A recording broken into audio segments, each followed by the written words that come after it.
Each year, Microsoft Research hosts hundreds of influential speakers from around the world, including leading scientists, renowned experts in technology, book authors, and leading academics, and makes videos of these lectures freely available.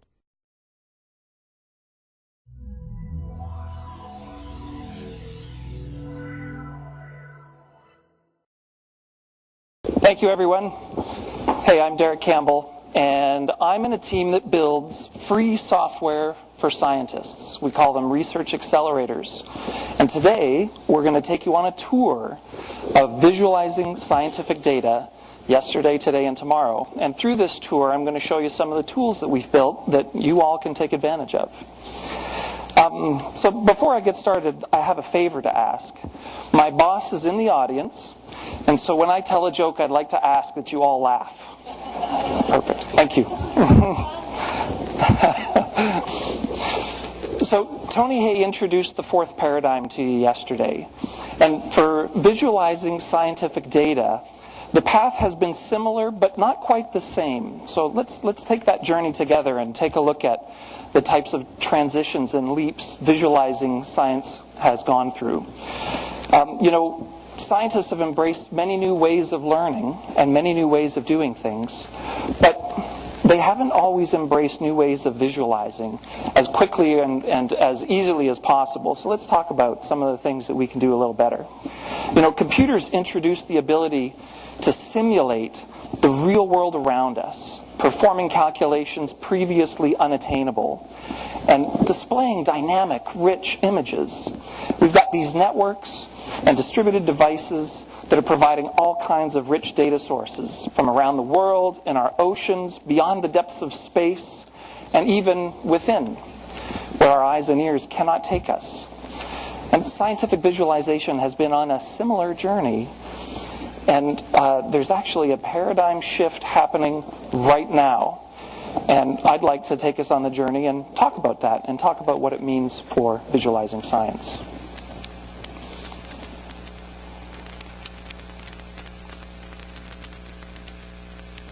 Visualization is as old as art itself, when drawings were used to convey information about tribal history, handing down information about life in the past for generations to come. In their wildest dreams, I bet the artists that drew these works of art had no idea that their imagery would persist and be discovered 32,000 later. It's just incredible. But what I find really annoying about the art on the left is that I have thousands of years of evolution on my side, and I cannot draw a horse like that. And in northern Spain, landscape drawings have been found, scratched into stone tablets. Does this drawing indicate life in the village? Or perhaps were they planning some kind of a hunting and gathering expedition? This map, more within my capabilities, I like it. It's the kind of map that I draw. The sciences of math and medicine have been captured visually for thousands of years. If we take a look at the clay tablet on the left, we'll learn that different researchers have suggested different things that this might represent. We've heard that this may represent Pythagorean triples, geometry, or perhaps trigonometry. And then a particularly interesting and compelling, in-depth book of research on the subject suggested that it was quite simple. It's just math exercises that are used for teaching. The National Library of Medicine, that stores the papyrus shown on the right, actually this particular sheet of papyrus contains an asthma remedy that's prepared as a mixture of herbs and then heated on a brick for inhaling. So it's not that far off from how asthma is treated today. I find that very fascinating. There are many old maps of the world, and this one in particular caught my eye for a couple of reasons. It's the Cantino Planisphere, or the Cantino World Map. I chose this map because of its history. It was named after Alberto Cantino, a spy. He successfully smuggled this map from Portugal to Italy in 1502, acting as an agent for the Duke of Ferrara. The map is noteworthy for the very broad countries that are shown on it. We've got the Brazilian coast, we've got islands of the Caribbean, the Florida coastline, as well as Africa, Europe, and Asia shown. This is in the 1500s. Pretty incredible. Leonardo da Vinci was many things, including a scientist, mathematician, engineer, and inventor, and of course, a painter, which I think everyone is familiar with. He's considered to be one of the greatest painters of all times, and perhaps the most diversely talented person to have ever lived. Leonardo took an observational approach to science, where he would draw things and discover them in the utmost detail, but he wouldn't use experiments and he wouldn't use theory to try and predict what was happening. His over 200 pages of anatomical drawings, 2 of which are shown here, actually were left to his heir when he died. And they took over 100 years to publish only part of his work. That's how much he created and how much interesting publications that he generated. Early theoretical science, like the work on magnetism showed here, uses hand-drawn maps and hand-drawn figures to explain theories. Other works written during this time use a very similar approach. Sir Isaac Newton's Mathematical Principles of Natural Philosophy, published in 1687, not long after this, also uses many hand-drawn pictures to demonstrate his laws of motion and universal gravitation. So I want to call out a theme here. Just about everything that we've seen so far. So the scientists and researchers of history have had to be artists too, if they really wanted to make an impact on the people around them. Isn't that interesting? It's not the case today. Things are changing. But to a wild degree, there's still a lot of art that needs to show up through science. Charles Minard was a pioneer in the use of graphics in engineering and science. This particularly famous reproduction tells the story of Napoleon's disastrous Russian campaign of 1812. It shows several variables in a single 2-dimensional image. And Edward Tufte, a professor of stats at Yale University, has suggested that this may well be the best statistical graph ever drawn. Now we start getting into when machines are available to build art and to build scientific visualizations. And these are the first graphic images ever generated by machine. Ben Lepowski was a mathematician and artist from Iowa.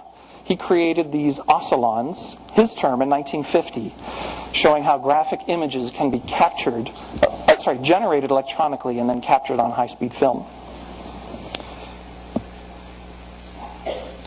And then one of the earliest computerized color visualizations is this one right here, produced in 1969. So only 42 years ago. So only 42 years have passed in the thousands of years of science and history before us. And he plotted energy spectra of spacecraft plasma by showing energy against time.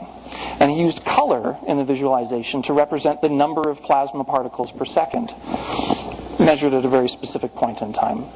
And so this actually began a long tradition, perhaps didn't begin it, but in particular in computers, of using color as a way to visually represent at least one dimension of our data. The 80s were incredibly important to visualization as we understand it today. In 1981, Ron Baker created this sorting out sorting computer video from at the University of Toronto with several co-workers. In it, it demonstrates how various sorting algorithms work and then talks about how their performance compares. And they would use this to teach computer science back in the 80s. And Pixar was actually selling high-end graphics hardware and software. Not very well. They were about to go out of business before they changed themselves into an animation studio that have produced several very successful films. And in 1986, the NSF sponsored a panel on graphic and image processing, which resulted in several recommendations. They published this Visualization in Scientific Computing, which recommends several things related to visualization in science. They recommended to the NSF that they establish a new initiative, put workshops in place, and establish federal funding around hardware and software for researchers and scientists. Hugely important for the day for where we are today. This brings us to the 90s, which in my view was a critical period of growth for computer visualizations and scientific visualizations. We start to see many scientific domains picking up on the use of computers to visualize the science and the data in their space. The Hubble Space Telescope is launched, revolutionizing astronomy as we understand it today through the most detailed visible light images ever produced of very distant objects. It's important to note that there is a cross-domain impact of sharing these images. In the world of astrophysics, accurately determining the rate of expansion of the universe was accomplished because of these images. The global positioning system became fully operational in the US in particular, enabling anyone with a GPS device to provide navigation and mapping. The Human Genome Project began back in the 90s, resulting in an accurate and very clear representation of human DNA that scientists were able to take advantage of in 2003.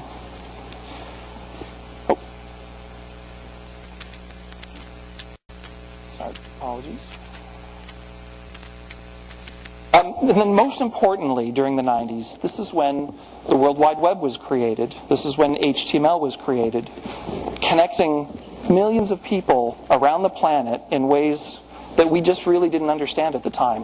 Able to share information, to share business information, scientific information, and data in ways that we're only now starting to recognize how valuable they are.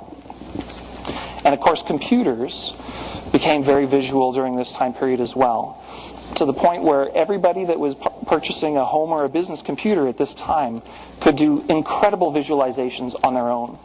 So the cost of doing incredibly sexy, exciting, scientific, or other types of visualizations was incredibly low. So the 2000s provide a wealth of visualizations. I'm only going to show a few that I thought were particularly relevant and particularly interesting from a scientific perspective. Otherwise, we'd be here all day. This particular image of the fiber pathways of a monkey brain captured through diffusion spectrum imaging really captured my attention. Not just because it's beautiful, but because the science behind it was incredibly influenced by what they were able to visualize and see here. So a better understanding of how brains work because of these fiber pathways was accomplished through this type of DSI image. And this particular picture only shows 10% of the 1.5 million fibers in this brain. The original Mandelbrot set, which hopefully most people here are familiar with, is the recognizable two-dimensional fractal shape that we can see here on the lower left. The Mandelbulb on the right was created 30 years later by Daniel White, and it has similar properties to the Mandelbrot, including an elaborate boundary that reveals ever more detail as you get in and you add additional recursions to the set of data. So when you look at the top left, this is actually an extreme close-up of this very same Mandelbulb image. And you can see how the fractals keep ever expanding through this visual. It's really quite incredible. Now we hit the 2010s. The first decade of this century, visualizations just keep getting better and more interesting. Paul Butler is an intern with Facebook, and he created this really fascinating image using the R programming language. What I find so interesting about this visualization is that none of what you see here is actually a geopolitical barrier. There's nothing, there are no oceans being shown here, there are no coastlines being shown here. Everything seen here represents a human relationship between two people. Just incredible. Now what I find really disappointing about the picture is that Canada hardly shows up. I was born in Canada, and we have a lot of people on the internet in Canada, almost 70% of us, and 50% of Canadians are actually on Facebook. So what's going on here? We're supposed to be bigger than the US. But then I thought about it a little more, and then I remembered that 2/3 of the Canadian population are within 90 miles of the US border, because it's just too damn cold up there. It gets very cold. So not as much Facebook activity going on in northern Canada. Now, if you study social networks or have a need to draw network graphs, Microsoft Research sponsors the development of this tool called NodeXcel, which is a companion to Excel. So instead of having to use the R programming language to build a visual of the network graph data that you've got, you just pop it into Excel and use NodeXcel to visualize it. It's an open source release. It's available as a free download in Codeplex. And everybody in here can figure out how to use it, because I know I figured out how to use it. And if I can figure out how to use it, I know you guys can figure out how to use it. So if your data has vertices and edges and even images, NodeXcel can quickly draw a network graph in a variety of shapes based on predefined algorithms or an algorithm of your choice that you can put right into Excel. This particular demonstration of NodeXcel shows how Twitter feeds can be used to identify influential social media users, such as the influential women attending BlogHer 2010. And to make it even more interesting, every one of these visuals, these network graphs, was created using NodeXcel, all representing different things, all the way from politics to biology to human relationships, all kinds of exciting information that can be captured this way. So Rick showed the terapixel images quite quickly yesterday, and I wanted to be sure to give you the story behind the images. It was actually an attempt by our team to create the largest, seamless, and clearest picture of the night sky. We actually had several people, one of whom came to me after we were done the project, to say, "Derek, I didn't want to tell you before, but I didn't think it was possible," which you guys were able to accomplish here. So we started with the digitized sky survey, thousands of images taken of the northern and southern skies over a period of 50 years. A 64-node high-performance cluster, 8 cores each, was used to deal with dozens of images at a time, addressing coordinate mapping in the sky, varying levels of brightness, again, taken over 50 years, the sun's in different places, lots of noise and color saturation going on at the same time. And particularly challenging was the vignetting problem. So you see this old picture right here, kind of looks like a golf ball. Vignetting, what it would do is it would darken the edges of each picture, so it would be very hard to make out what's going on. And so we had to deal with this on thousands of images before stitching them all together. And then we would apply global smoothing algorithms over top of it, so we can get the night sky image that you can see right here, just orders of magnitude more impressive than what we had before. And now currently the clearest view of the night sky on computer. This is 1 terapixel in size. So a terapixel, wow, what is that? How big is that? If you wanted to visualize it so you could see every pixel, you would need 500,000 HD TVs covering an entire football field to be able to look at a terapixel image in its full fidelity.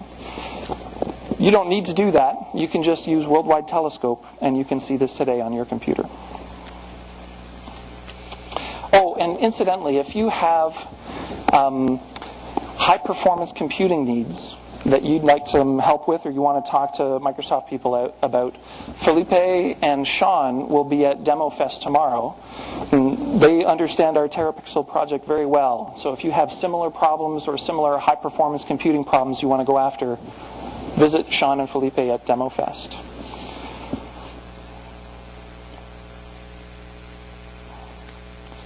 So who you deliver knowledge to can be as important, how you deliver knowledge can be as important as who you deliver it to. In the Anat on Me project, MSR is using a Pico projector to visualize the inside of your body when they're having conversations, or when doctors are having conversations with patients. I find this use of technology incredibly fulfilling. Think about all of the doctor-patient relationships that can be improved with this kind of visualization, where you can actually take a look at the scans of the individual's body, talk about the particular medical issue that individual is having, maybe even have additional annotations and markup on it to indicate, well, here's why it hurts, and here's why you need to do physiotherapy, or here's what we're going to do if we have a surgical intervention. So a great example of how visualization can improve communications.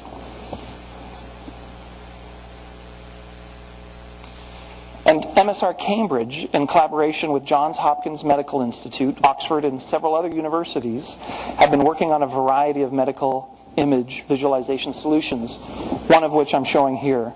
This particular video is very similar to what Rick was showing yesterday, and it basically shows how medical imagery and modern machine learning can be combined to help doctors identify all the different parts of the body, and to also identify any anomalies or medical issues that might exist that wouldn't normally appear in a regular healthy body. The practical applications of this are huge and phenomenal.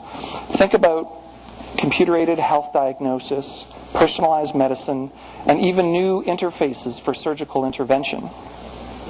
I'm particularly excited about this technology's potential to reduce or even eliminate the invasive and uncomfortable procedures that health practitioners often put us through. I don't want to be poked and prodded and have devices, inserted inside of me just to see if I'm okay. Life is tough enough.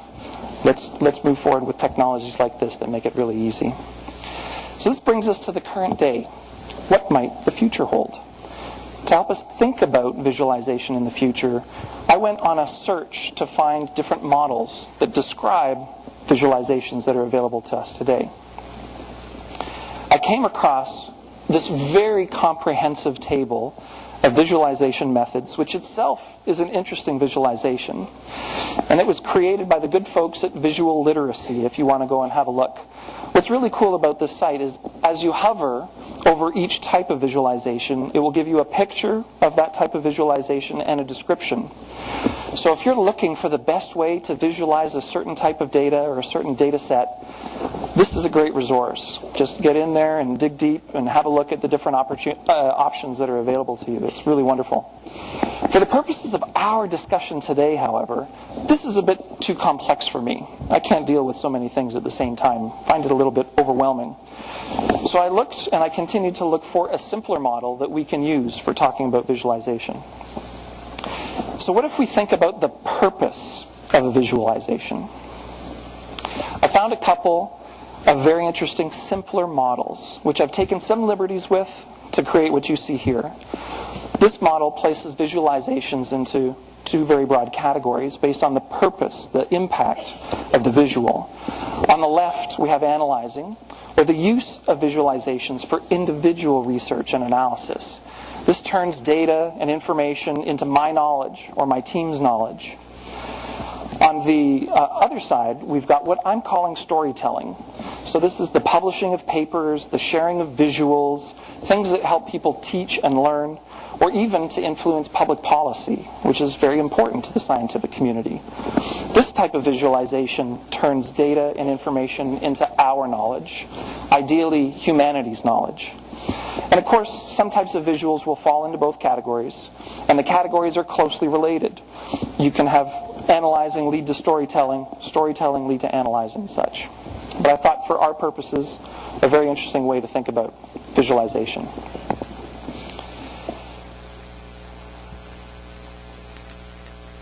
So let's move ahead, and I'd like to take you through 3 new visualization technologies currently in development within MSR.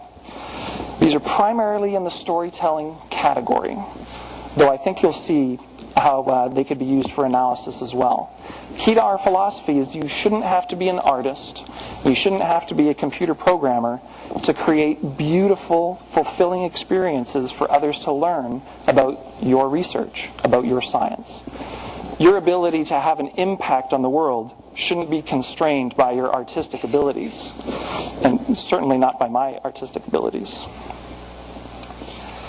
So first, I'd like to talk about rich interactive narratives. This is a great, exciting new technology that's being developed in MSR India, and we're going to hear more about it today. This is also going to be in Demo Fest tomorrow.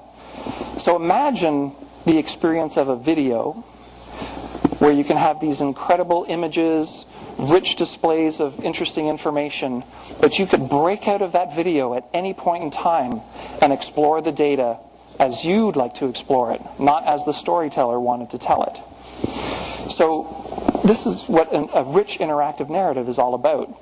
And these mashups, these visuals, can include narration, deep zoom images, photosynths, including 360 panoramas, and even Silverlight controlled experiences. So just about any Silverlight visualization you can think of could be embedded into a RIN and built into the experience. I'm going to show you one of these in a moment.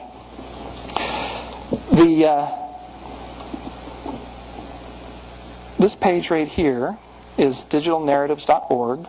I'll share an URL with you at the end that you can use to get to everything that I've talked about.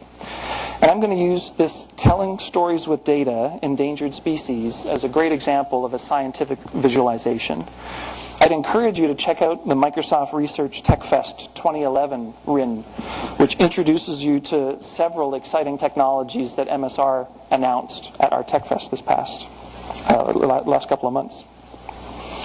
So I'm going to click into this narrative, and I'm going to click ahead. This has sound, if the AV folks could. So Ajay, last week I was at this Bangalore bird race, and we were talking about critically endangered birds in India, and we were interested in looking up this bird called the Jordan's courser. So I fired up this application, it's called Pivot, which helps me visualize all these different kinds of endangered species. And I started looking for the bird, and I typed out the name in a search pane, and we found it almost immediately. And you can see that if you click on the bird's image, you can find out that it's on the red list status, it's critically endangered, its population trend, it's decreasing. And all right, now I'm going to show you what I find most exciting about the RIN experience. I've just paused the narrative, and I'm going to go in and I'm going to explore myself. There's no reason to be constrained by one person's point of view. So, hey, we're in Colombia. Let's take a look at the endangered species in Colombia. And I can now sort this information in different ways. We can see the critically endangered species. Let's click into that. And then we can say, hey, I'd like to understand which class of species we have here. So I can see we've got amphibians, birds, mammals, and reptiles that are all currently on the critical endangered list in Colombia.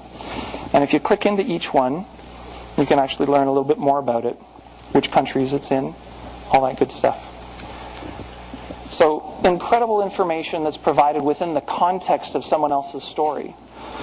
And I wanted to, share a personal story. So I was delivering this presentation to my family before coming here to Cartagena. We know how to have a good time. And my daughter was really inspired by this particular narrative. Right after, she rushed to her room, rushed to her PC. Dad, what website was that on? Gave her the website. And she got in there so that she could learn about the different endangered cats in the world, which is a particularly interesting topic to her. But just think about what happened here. There's a guy in India who created a narrative about an endangered bird that he cared about, and it was able to influence a teenage girl in the US about some endangered cats that she was interested in. That's an incredible journey, and something that you could never accomplish with a PDF if you're using a PDF to publish the results of your papers, of your information and research. So now I'm just going to continue the narrative. It goes back to where it needs to be. Interesting about this bird is it's endemic to this one region in South India called Andhra Pradesh, and it was believed to be extinct, and it was only discovered recently. So while we were doing this, I got more curious to explore and find out some more about endangered birds. So I went back to the main screen, and we tried to sort this list by class, and here we found out that there were a lot of birds that showed up, for example, in comparison to mammals. And then, so we played around with this a little bit more, and when we looked at the critically endangered list and decreasing populations, we discovered that in fact, that the number of mammals and number of birds were almost equal. So this is something I found rather interesting, and this visualization helped me discover that. Yeah, I think I gotta go check it out. Okay, cool.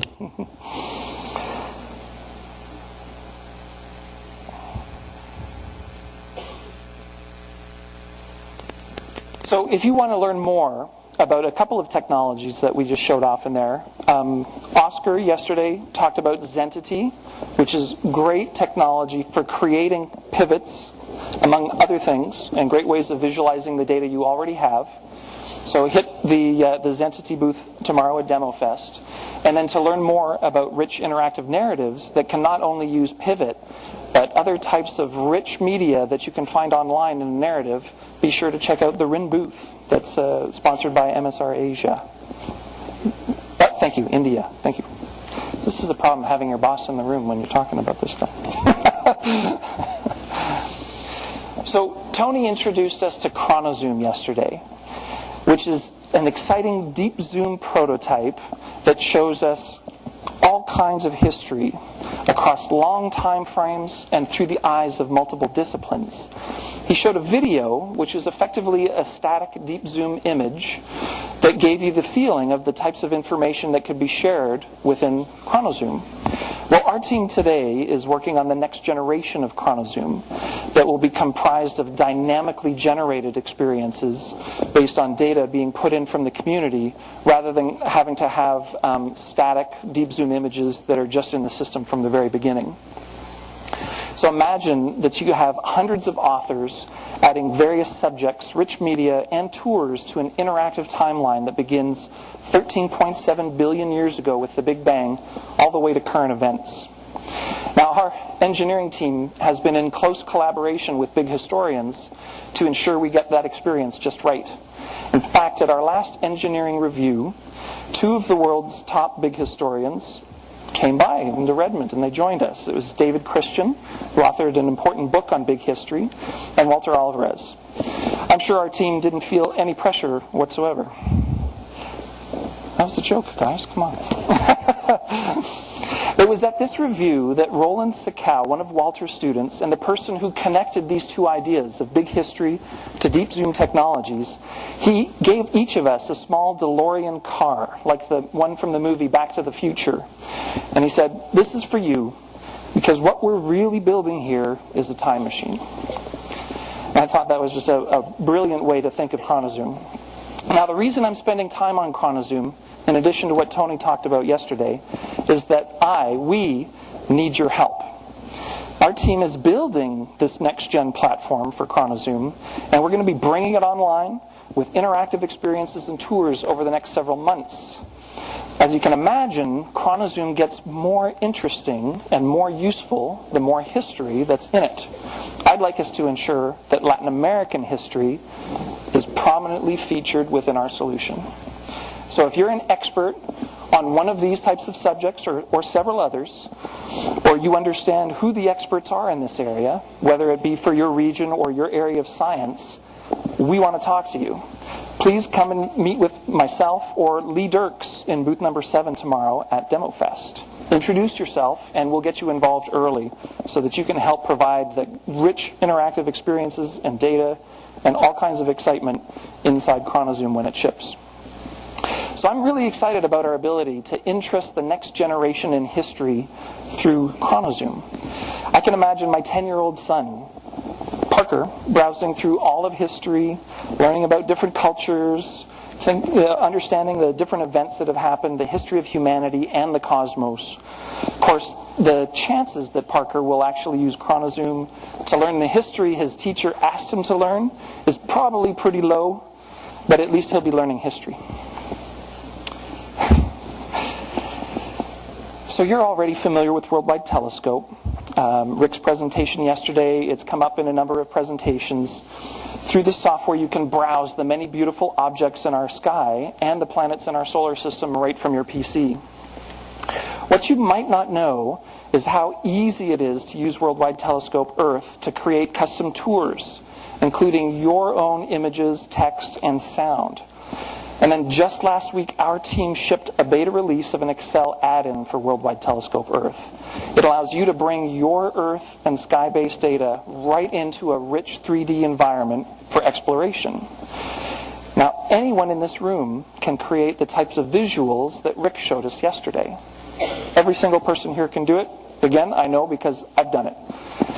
So let's take a look at the types of tours that can be created when you combine your data with a powerful visualization tool.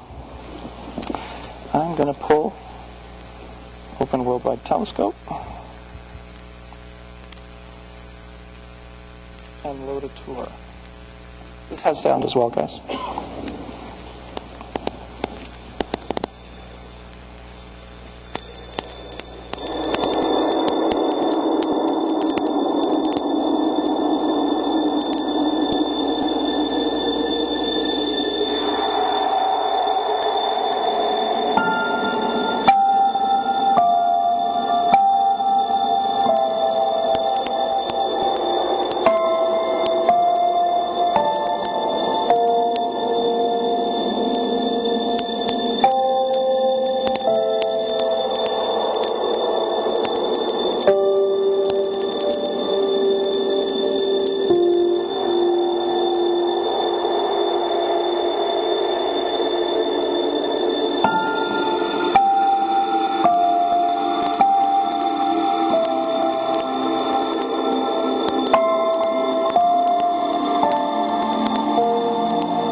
I'm going to break out of the tour right here to show you, just like we could with RIN, you can explore this experience on your own. You don't have to stay on the rails of the tour. So let's zoom out a bit, take a look at the planet here, and I'm going to pull up our time scrubber. I'm going to select the data set, the avian flu data set, and now notice when I scrub over time, you can see things popping up. So good for analysis of data, fairly interesting way to view your visuals. And when you create a tour, which incidentally is just like adding slides to a PowerPoint presentation, when you create a tour, you can actually set the times of the tour. So different parts of your data set show up at different parts of the tour. It's very, very cool technology. Now let's take a look at a little data set. And this is the beta release of our Excel add-in for Worldwide Telescope Earth. It's beta, so like live theater, problems could happen, but let's take a risk and see what happens here. So we've got two data sets. This one has about 100,000 rows. I'm going to visualize this selection. And you'll see it automatically maps columns of longitude, latitude, and depth. I'm going to change one piece of information here. There's a ton of data here, so I'm going to reduce the scale factor of the dots that are presented on the planet. Let's view in Worldwide Telescope.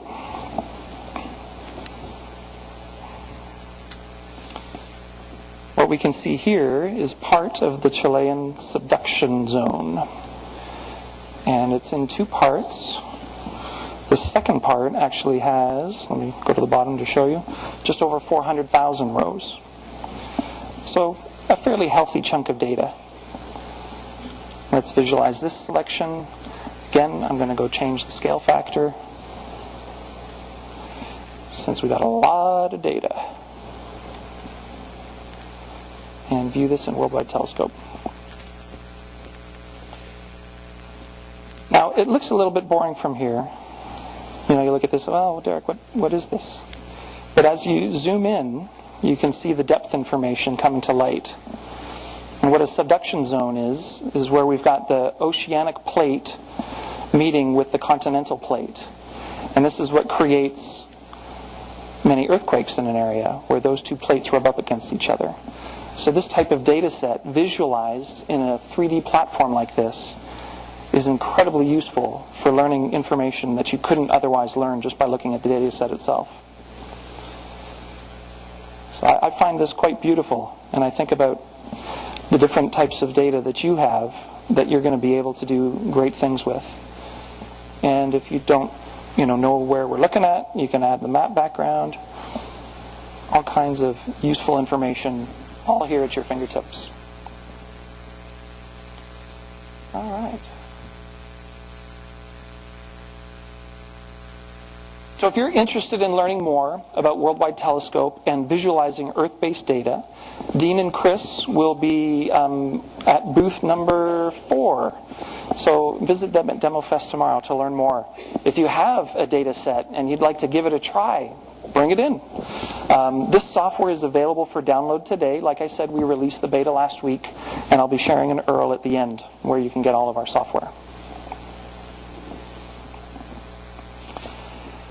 So, after taking a close look at the types of tools that are coming out and the types of experiences we just talked about, it seems to me that this simplified model is lacking something important, something crucial for the world of science.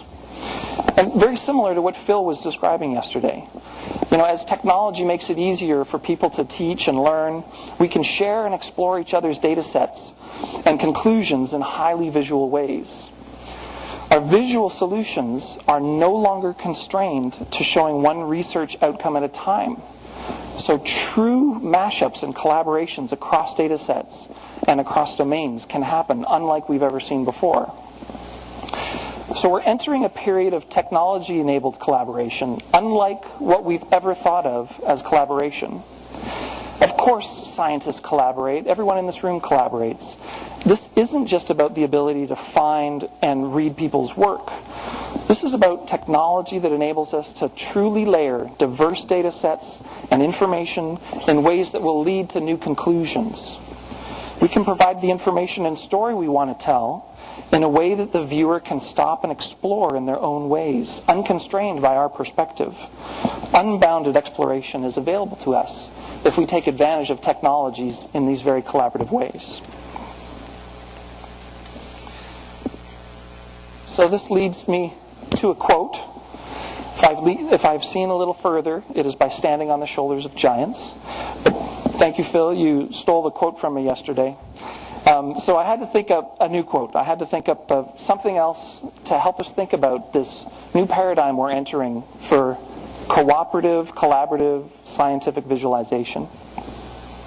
It's not the best quote, but from my perspective, what we're enabling is inspiration. It's about computer and research scientists wanting to make an impact on the world that they live in, and doing that by making sure your message gets out. So if you want to change the world, join us. That's what we want to do too. Let's do it together. Let's give the next generation a real boost with unprecedented sharing of our data, our information, and knowledge through collaborative environments like the ones I've shown today. The live demos that I showed today, you can try for yourself. Visit our Research Accelerators page on research.microsoft.com, and please take the time to explore DemoFest tomorrow and come to talk to us at the booths about these exciting new technologies that are just coming out. And to stay informed about these new tools for visualizations as we ship them, follow Microsoft Research on Facebook or Twitter. Thank you very much.